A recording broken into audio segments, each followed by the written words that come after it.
IPL की franchise से मुझे एक शिकायत ये रही है कि ये कुछ खिलाड़ियों पर बहुत ज्यादा ओवर पे कर देते हैं, खास करके मिनी ऑक्शन जैसे इवेंट में, और उन खिलाड़ियों को ये इतने ज्यादा पैसे देते हैं जिनकी इनको बहुत ज्यादा जरूरत भी नहीं होती है। अगर आपके स्लॉट है, अगर आपके प्लेइंग 11 में जगह है, बहुत ज्यादा ऑप्शंस उस स्लॉट के लिए अवेलेबल नहीं है, तब तो आप ओवर पे करो, वहां पर समझ में आता है। जैसे लखनऊ सुपर जायंट्स को एक left hander middle order batter चाहिए था जो स्पिन और पेस दोनों पे अच्छी हिटिंग कर पाए, तो उन्होंने निकलस पूरन पर बहुत ज्यादा पैसे खर्च किए। एक बार आपको याद होगा के गौतम के रूप में एक इंडियन ऑफ स्पिनर सीएसके ढूंढ रही थी मोइन अली के बैकअप के तौर पर।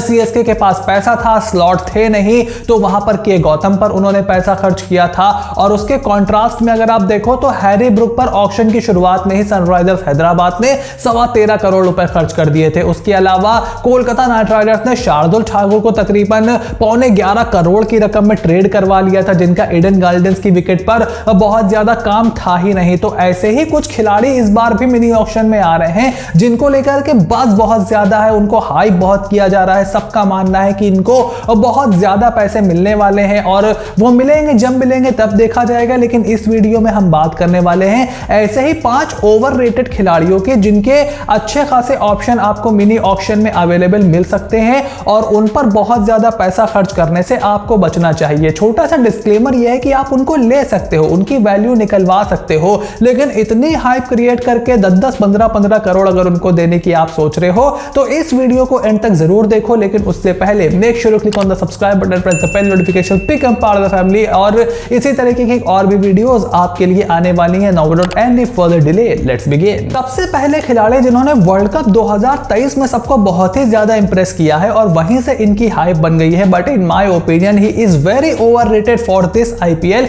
Is Rachin Ravindra from New Zealand. अब न्यूजीलैंड का ये होनहार युवा बल्लेबाज टॉप ऑर्डर में बल्लेबाजी करता है और ओडीआई फॉर्मेट में जिस तरीके से ही took the world cup by storm, उससे सभी बहुत ज्यादा इंप्रेस हुए और अलग अलग कंडीशंस में भी उन्होंने रन बना करके दिखाए कि he has what it takes to succeed at the highest level. लेकिन आईपीएल का पहली बात तो इनको बहुत ज्यादा एक्सपीरियंस नहीं है, दूसरी बात हम वर्ल्ड कप में थोड़ा सा रीसेंसी बायस दिखा रहे हैं और फॉर्मेट्स मिक्स कर रहे हैं टी20 और ओडीआई फॉर्मेट के। इन टी20 फॉर्मेट ही has yet to prove himself. और अगर आप इनके ओवरऑल टी20 के आंकड़े देखो तो अभी तक 53 टी20आई मैचेस इन्होंने खेले हैं, टी20 मैचेस खेले हैं, 618 रन है, 122 का ही स्ट्राइक रेट है, मात्र 16 की बैटिंग एवरेज है और 7.5 के करीब का इनका इकोनॉमी रेट भी है वाइल बॉलिंग। और एज अ प्योर बॉलर आप इनका इस्तेमाल कर नहीं सकते। अगर आप इनको अक्षर पटेल, जडेजा या इवन शहबाज के रैंक में रख के देख रहे हो from the bowling point of view तो आप गलती कर रहे हो। ये सुंदर, अक्षर, जडेजा, शहबाज के लेवल के बॉलर अभी नहीं है।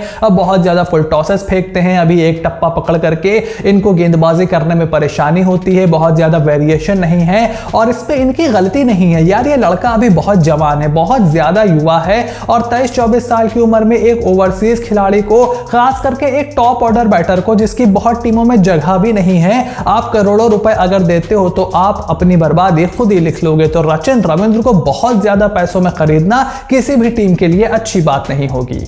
और रचिन रविंद्र की तरह ही second most overhyped player in my opinion of IPL 2024 mini auction is Mitchell Starc. अब मिचेल स्टार्क का हर साल आईपीएल ऑक्शन के लिए इंतजार होता है कि यार स्टार्क आएंगे, लेफ्ट आर्म पेसर होगा, यॉर्कर मारेगा, मजा आएगा, नई बॉल से wicket, middle overs enforcer, death bowler. लेकिन क्या मिचेल स्टार्क वही मिचेल स्टार्क हैं जो आरसीबी में 2015-2014 में हुआ करते थे? राइट नाउ वो बहुत ज्यादा टी20 क्रिकेट खेलते ही नहीं है, ना ही इंटरनेशनल ना ही लीग क्रिकेट वो कहीं जाकर के खेलते हैं। आईपीएल में 8 साल से वो नहीं खेले हैं, which is a very very big gap. और इस समय आप सिर्फ रेपुटेशन पर जा रहे हो। उनके जो हाल फिलहाल की फॉर्म रही है, खास करके फिटनेस, अगले साल अवेलेबल होंगे कि नहीं, वर्ल्ड टी20 से पहले पुल आउट तो नहीं मार देंगे, बहुत सारे रीजन है। और अगर आप उनके आंकड़े देखो तो ओवरऑल टी20 में उन्होंने 121 मैचों में 170 विकेट लिए हैं, 19 का एवरेज है, 7.5 के करीब का इकोनॉमी है। तो ओवरऑल टी20 में उनका प्रदर्शन यहाँ पर कोई बहुत खराब नहीं है और इनफैक्ट अच्छा प्रदर्शन ही है। लेकिन हाल फिलहाल में अगर आप ओवरऑल सिनारियो देखोगे तो इजीली सिक्सेस कंसीड कर रहे हैं। फाइनल में याद करो रोहित शर्मा ने कैसे उनको छक्का मारा था, फखर जमान के छक्के तो 2021 T20 के सभी को याद होंगे। तो वो यॉर्कर में अब उस लेवल का कंट्रोल नहीं रह गया और एज के साथ ये चीजें हो जाती हैं। उसके अलावा यार ये बीच आईपीएल में छोड़ करके चले गए, इंजरी प्रोन भी हैं, तो काफी सारे ifs and buts Mitchell Starc के साथ लगे हुए हैं। तो यहां पर सिर्फ आप रेपुटेशन पर ना जाओ, इसकी जगह कोई और खिलाड़ी को देखो और मिचेल स्टार्क पर बहुत ज्यादा पैसा खर्चा करने से बिल्कुल बचो। वहीं मिचेल स्टार्क की तरह ही उनके ऑस्ट्रेलियन साथी ट्रेविस हेड भी मेरे हिसाब से इस साल काफी ज्यादा ओवर हाइप और ओवर रेट उनको किया जा रहा है, simply because of his heroics in the world cup final और जिस तरीके से वो आते के साथ ही बॉलर्स पर काउंटर अटैक करते हैं। लेकिन अगर आप मेरी वीडियोस रेगुलर फॉलो करते हो तो मैंने कई बार बोला है कि इंटरनेशनल क्रिकेट, ओडीआई क्रिकेट और आईपीएल में बहुत ज्यादा फर्क है। क्वालिटी भले ही इंटरनेशनल क्रिकेट की ज्यादा होती हो, लेकिन आईपीएल में यार कंडीशंस का बहुत फर्क पड़ता है। आप अलग अलग जगह ट्रैवल करते हो, 7 मैचेस आप एक जगह खेलते हो, बाकी के 7 मैचेस आज कहीं, कल कहीं, परसों कहीं, बहुत ज्यादा ट्रैवल होता है। तो पहली बात तो ट्रेविस हेड को आईपीएल का बहुत ज्यादा एक्सपीरियंस नहीं है और दूसरी बात यह है कि ये एक टॉप ऑर्डर बैट्समैन है जो मोर और लेस सभी टीम के पास है। अगर आप सीएसके को देखो तो कॉनवे ऋतुराज वहां पर है, एमआई के पास रोहित और ईशान है, same is the case with RCB, same is the case with DC. तो आप खिलाओगे इनको कहां पर?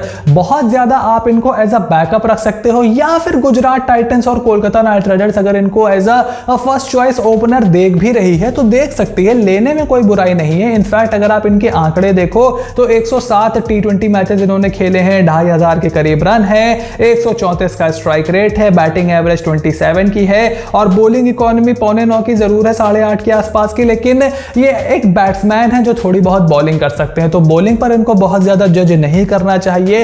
हाल फिलहाल में जो T20 इंटरनेशनल इन्होंने खेले हैं 140-45 के करीब, वहां पर इनका स्ट्राइक रेट है, 30 के करीब की एवरेज है। तो अच्छा प्रदर्शन इन्होंने किया है वर्ल्ड कप से पहले भी जो T20 खेले थे।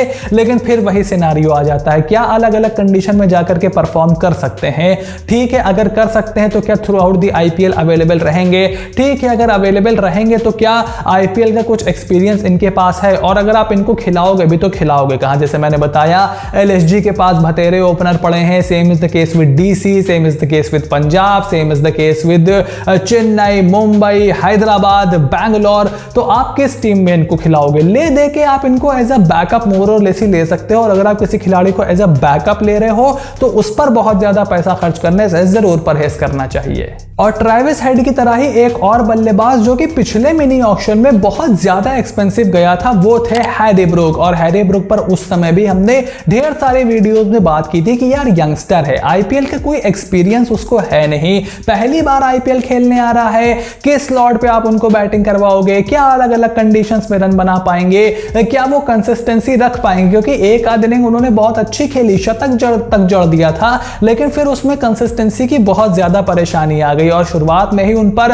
13.25 करोड़ हैदराबाद ने खर्च कर दिए थे। अगर उनका परफॉर्मेंस देखो तो 11 मैचेस उन्होंने पिछले साल खेले थे, मात्र 190 रन, ओनली 21 का एवरेज, 123 का स्ट्राइक रेट। बेस्ट जरूर एक शतक था उनका, बट ओवरऑल बहुत ही मीडियोकर सीजन उनका था और इसीलिए इस साल उनको रिलीज कर दिया गया है। लेकिन अब लोग इस बात की भी यहां पर प्रेडिक्शन कर रहे हैं कि एक बार फिर से हैरी ब्रूक काफी ज्यादा महंगे जा सकते हैं और राजस्थान रॉयल जैसी टीम जिनको जरूरत नहीं है हैरी ब्रूक की, डोनोवन फरेरा जैसे खिलाड़ी ऑलरेडी उनके पास हैं, वो एक बार फिर से उनके पीछे जा सकते हैं। कोई उनको आरसीबी में भेज रहा है, कोई डीसी में भेज रहा है, हालांकि डीसी में तो फिर भी वो जगह बना सकते हैं, बट कितने पैसे आप उन पर खर्च करोगे? मेरे हिसाब से 4-4.5 करोड़ से ज्यादा हैरी ब्रूक पर खर्च करना यहां पर बहुत ज्यादा अक्लमंदी नहीं होगी। अगर आपको ऐसा एक बैट्समैन चाहिए तो सैम बिलिंग्स जैसे खिलाड़ी की तरफ आप देख सकते हो, जरूरत पड़ने पर आपको कीपिंग भी करके देंगे, शानदार फील्डर है, स्पिन पर भी ठीक ठाक बैटिंग कर लेते हैं। एक बार सीएसके और केकेआर के मैच में उन्होंने बहुत बढ़िया पारी खेली थी, तो टैलेंटेड है, एक्सपीरियंस है।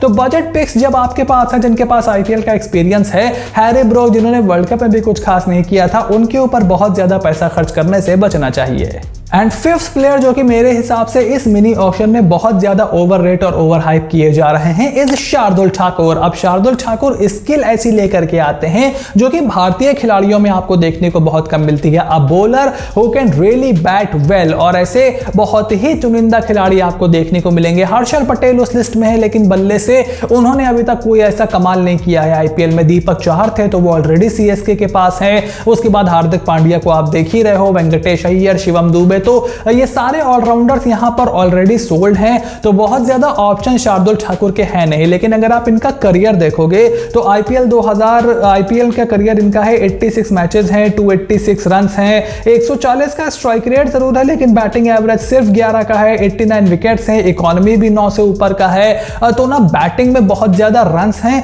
ना बॉलिंग में इकोनॉमी अच्छा है। तो bits and pieces player type के हैं in the T20 format. ODI format में आप इनका इस्तेमाल कर सकते हो, टेस्ट में एज अ फोर्थ सीमर इस्तेमाल कर सकते हो, बट T20 फॉर्मेट में आप इनका बहुत ज्यादा उस लेवल पर इस्तेमाल नहीं कर सकते जितना पैसा इनको पिछले 2 साल से मिल रहा है। ना डीसी उस लेवल का इस्तेमाल कर पाई, ना केकेआर, और इसीलिए एक एक सीजन के बाद ये रिलीज होते गए। अब यहां पर ये जा सकते हैं रॉयल चैलेंजर्स बैंगलोर में, सीएसके इनको दोबारा देख सकती है, या फिर गुजरात टाइटंस हार्दिक पांड्या के एक थोड़े से less version of Hardik Pandya ऐसा रिप्लेसमेंट इनको देख सकती है। बट कितने पैसे आप खर्च करोगे? मेरे हिसाब से क्योंकि ऑप्शंस अवेलेबल नहीं है तो बहुत ज्यादा महंगे जा सकते हैं। बट अगर आपको किसी फास्ट बॉलिंग ऑलराउंडर में ही इन्वेस्ट करना है, go for Raj Angad Baba, invest in the young blood, क्योंकि शार्दुल ठाकुर आपको पता है आपको क्या देते हैं, बहुत ज्यादा कॉन्फिडेंस आपको इन पर होता नहीं है, और इसीलिए इन पर बहुत ज्यादा पैसे खर्च करने से किसी भी टीम को बचना चाहिए। तो ये थे मेरे हिसाब से आईपीएल 2024 के ऑक्शन में आने वाले कुछ ओवर हाइप और ओवर रेटेड प्लेयर जिनकी अवेलेबिलिटी अभी तक पूरी तरीके से श्योर नहीं है। क्या ये पूरे सीजन अवेलेबल रहेंगे, क्या ये पूरे सीजन फिट रह पाएंगे,